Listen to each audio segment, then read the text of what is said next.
Coronavirus en Allemagne, un 1er mai anti-confinement sous étroite surveillance policière.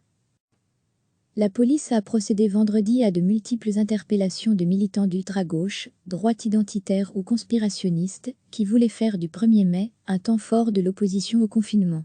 Dans la capitale, pas moins de 5000 policiers étaient mobilisés pour faire respecter l'interdiction de manifester à plus de 20 personnes. Plusieurs dizaines de manifestants ont ainsi tenté de se rassembler, comme ils le font chaque semaine depuis mars, devant le mythique théâtre de la Volksbühne, en plein centre de Berlin, mais l'accès a été bloqué par les forces de l'ordre, a constaté un journaliste de l'AF. Les policiers ont interpellé sous les huées et le slogan « Nous sommes le peuple » plusieurs personnes rassemblées au prétexte qu'elles ne respectaient pas entre elles les distances de sécurité de 1,5 mètre. C'est incroyable, on se croirait dans 1984 de George Orwell, on n'a plus le droit de s'exprimer, a fustigé auprès de l'AF Stéphane, 28 ans, convaincu que les autorités imposent le port du masque pour nous faire taire, pas pour nous protéger du nouveau coronavirus. Un autre s'emporte, nous vivons dans une dictature médicale temporaire, avant d'être amenés à l'écart par des policiers. Des manifestants portaient des masques sur lesquels était inscrit 1984 ou 1933 égale 2020, en référence à l'année de l'arrivée au pouvoir d'Adolf Hitler. Traditionnellement adeptes de la stratégie de la désescalade avec les manifestants, les forces de l'ordre avaient cette fois reçu des consignes strictes de la ville de Berlin. À lire aussi, coronavirus en Allemagne, le chômage partiel demandé pour 10 millions de salariés. Les foules de manifestants présentent un grand risque d'infection.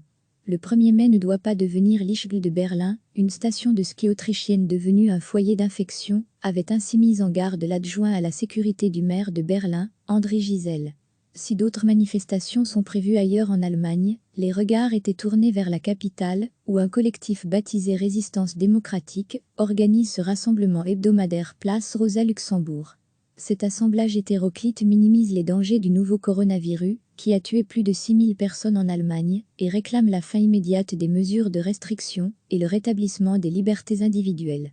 Un rassemblement similaire de plusieurs centaines de personnes s'est également déroulé vendredi, devant la chancellerie à Vienne pour réclamer, au nom des libertés individuelles, un assouplissement accéléré des restrictions, pourtant en partie levées par le gouvernement de Sebastian Kurz. En Allemagne, ses opposants comptent notamment dans leur rang des partisans de théories du complot mettant en cause le gouvernement d'Angela Merkel, le lobby pharmaceutique, ou encore la fondation de Bill Gates, qui mène des campagnes de vaccination en Afrique. Avec les incertitudes qui entourent l'épidémie, les théories conspirationnistes, largement diffusées sur les réseaux sociaux, connaissent un essor sans précédent en Allemagne, selon la fondation antiraciste allemande Amadeo Antonio. La fréquentation de groupes conspirationnistes sur la messagerie cryptée Telegram a explosé, certaines boucles ayant doublé depuis mars le nombre de leurs abonnés, explique Alaf Miro-Dietrich, spécialiste de cette thématique au sein de la fondation. Un phénomène identique a été selon lui observé sur YouTube. À lire aussi, coronavirus et aviation, Lufthansa examine la possibilité d'une protection contre ses créanciers, comme les attaques du 11 septembre, la pandémie risque, prévient M. Dietrich, d'attirer un nouveau public. Les gens sont actuellement isolés de leur environnement social, en situation de crise, et passent un temps extrêmement important en ligne, dit-il. La presse berlinoise a aussi fait état de slogans antisémites dans de précédents rassemblements. S'il ne participe pas à ces rassemblements hebdomadaires, le parti d'extrême droite Alternative pour l'Allemagne, AF, juge lui aussi que son ennemi juré, Angela Merkel, en fait trop contre l'épidémie. Les Allemands sont 49% à estimer, selon un sondage YouGov, que le déconfinement va trop vite, contre 15% pensant le contraire. Tenant d'une ligne très prudente et conseillé d'Angela Merkel, le virologue Christian Drosten a reçu plusieurs menaces de mort.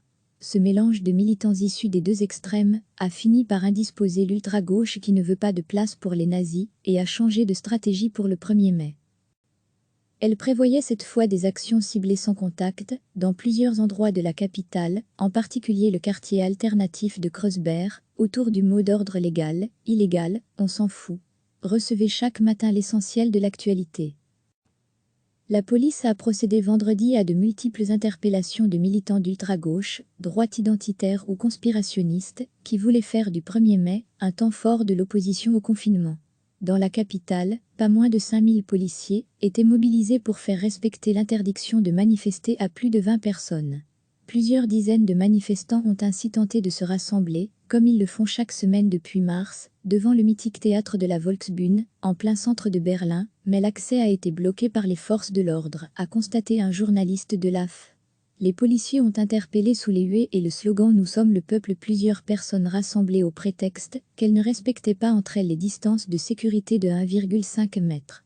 C'est incroyable, on se croirait dans 1984 de George Orwell, on n'a plus le droit de s'exprimer, a fustigé auprès de l'AF Stéphane, 28 ans, convaincu que les autorités imposent le port du masque pour nous faire taire, pas pour nous protéger du nouveau coronavirus.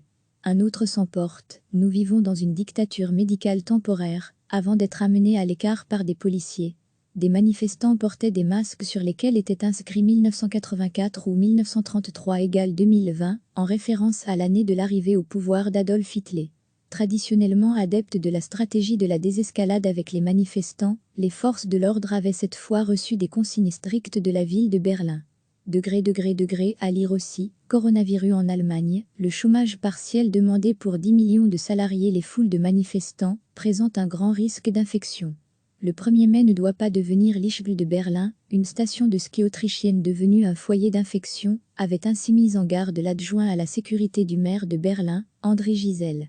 Si d'autres manifestations sont prévues ailleurs en Allemagne, les regards étaient tournés vers la capitale, où un collectif baptisé Résistance démocratique organise ce rassemblement hebdomadaire place Rosa-Luxembourg.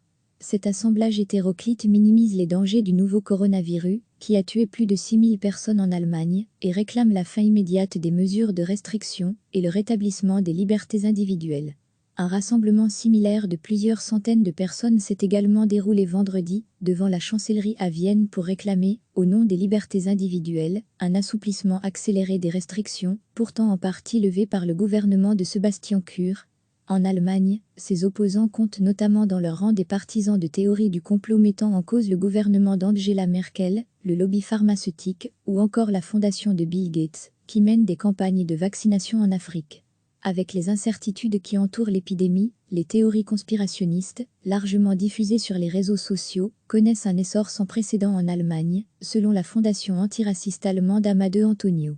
La fréquentation de groupes conspirationnistes sur la messagerie cryptée Telegram a explosé, certaines boucles ayant doublé depuis mars le nombre de leurs abonnés, explique Alaf Miro-Dietrich, spécialiste de cette thématique au sein de la fondation. Un phénomène identique a été selon lui observé sur YouTube. À lire aussi, coronavirus et aviation, Lufthansa examine la possibilité d'une protection contre ses créanciers, comme les attaques du 11 septembre, la pandémie risque, prévient M. Dietrich, d'attirer un nouveau public. Les gens sont actuellement isolés de leur environnement social, en situation de crise, et passent un temps extrêmement important en ligne, dit-il. La presse berlinoise a aussi fait état de slogans antisémites dans de précédents rassemblements. S'il ne participe pas à ces rassemblements hebdomadaires, le parti d'extrême droite Alternative pour l'Allemagne, AF, juge lui aussi que son ennemi juré, Angela Merkel, en fait trop contre l'épidémie. Les Allemands sont 49% à estimer, selon un sondage YouGov, que le déconfinement va trop vite, contre 15% pensant le contraire. Tenant d'une ligne très prudente et conseillé d'Angela Merkel, le virologue Christian Drosten a reçu plusieurs menaces de mort. Ce mélange de militants issus des deux extrêmes a fini par indisposer l'ultra-gauche qui ne veut pas de place pour les nazis et a changé de stratégie pour le 1er mai. Elle prévoyait cette fois des actions ciblées sans contact dans plusieurs endroits de la capitale, en particulier le quartier alternatif de Kreuzberg, autour du mot d'ordre légal, illégal, on s'en fout. Cliquez sur s'abonner pour recevoir les dernières nouvelles.